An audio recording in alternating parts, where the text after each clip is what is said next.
Body mass indeksi yüksek olan hastalarda, yani boy kilo oranı yüksek olan hastalarda uyku testi sonucu orta dereceli uyku apnesi sendromu ise acaba cerrahi tedavi yapabilir miyiz? Maske tedavisi kullanmadan hastamızı tedavi edebilir miyiz sorusuna cevap verebilmemiz için mutlaka flexible endoskopik muayene yapmamız şart. Çünkü bu durum burun, geniz, küçük dil, yumuşak damak, büyük dil, bademcikler bölgesi, dil kökü bütün bu bölgeyi ilgilendiriyor. Sadece burun cerrahisiyle düzelmez. Mutlaka genize bakmak lazım. Retropalatal bölge, retrofaringel bölge yani küçük dil ve arkası ve dil köküne bakmak gerekiyor. Retrolingual bölge. Eğer darlık yukarıdaysa cerrahi tedavi için uygundur. Dil kökündeki darlıklarda cerrahi tedavi alternatifleri olsa da çok ağır cerrahiler oldukları için daha çok CPAP tedavisine yönlendirmek gerekir hastaları. O yüzden şimdi hastamıza flexible endoskopik muayene yapıyoruz. Flexible endoskopik muayene ne demek? Bir rigid endoskop var, bir de flexible yani ucu hareket eden endoskopumuz var. Bunun içerisinden giriyoruz, nazofarinks'e doğru gidiyoruz.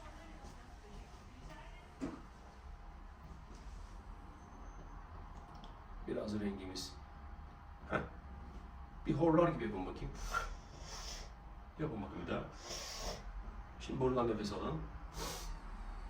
Bakın retrofaringel bölge burası. Yukarısı daralıyor. Eyvallah. Bununla ilgili bir sıkıntımız yok. Ama aşağısı nedir şimdi? Aşağıya gidip bakmamız lazım. Aşağıya doğru iniyoruz. Önemli olan retrolingual bölge, dil kökü. Şimdi yine horlar gibi yapın. Okey. Şimdi burnunuzu kapatıyorum. Nefes alın bakalım. Çekin. Tamam. Çekin. Çekin bakalım. Lateral faringel bantlar ne kadar daraltıyor? Yani aslında yukarıdaki tıkanıklık daha fazla. Dil kökündeki tıkanıklık daha az. Reflünüz de inanılmaz reflünüz de var. Şimdi önümüzde iki tane seçenek var. Bir, uyku testi sonucu orta dereceli uyku apnesi sendromu. Flexible endoskopik muayene yaptık.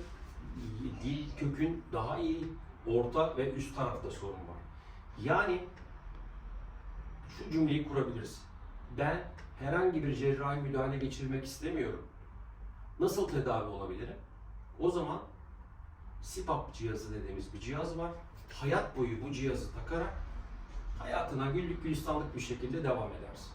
Ancak CPAP cihazını sürekli kullanman lazım.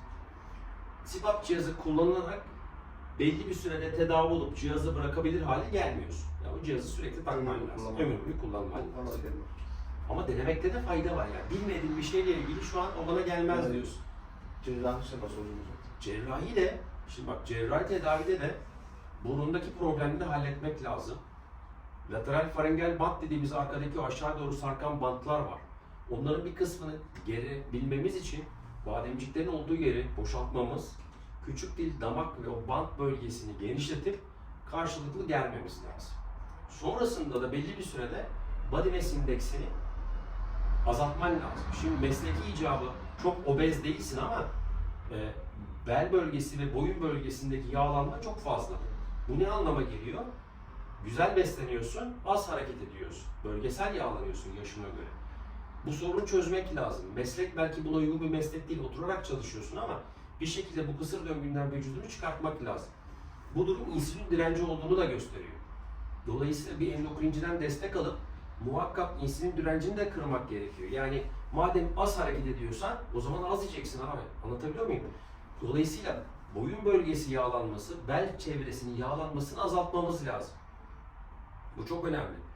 Ve biz senin cerrahi müdahale yapıp sen bu bölgeleri zayıflatarak bize destek çıkarsan biz CPAP cihazı kullanmadan seni tedavi edebiliriz.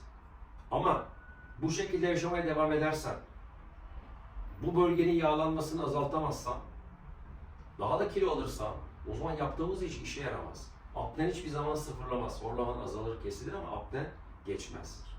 O yüzden çok önemli. Bakın bu hastalıkta tedavi kişiye özgüdür. Ahmet'i başka tedavi etmişimdir. Mehmet'i başka tedavi etmişimdir. Bu anlatmış olduğum tedavi şekli sizin tedavi şekliniz. O yüzden bunu böyle çok oturup iyi düşünüp karar vermek, ona göre hareket etmek lazım. Ameliyat zor mu? Şimdi robotik cerrahi yapıyoruz, özel cihazlarla yapıyoruz. Teknik olarak senin gibi bir Gıdık bölgesi, kalın bir hastayı ameliyat etmek kolay değil ama işte özel cihazlarla gidip biz onu olabildiğince konforlu halde yapıyoruz. Ameliyat sonrası zor. Bir hafta zor geçiyor. Yemene içmene dikkat etmen gerekiyor, yumuşak gıdalarla beslenmen gerekiyor. Kan sulandırıcı, sigara, alkol, aspirin vesaire hiçbirini kullanmaman gerekiyor.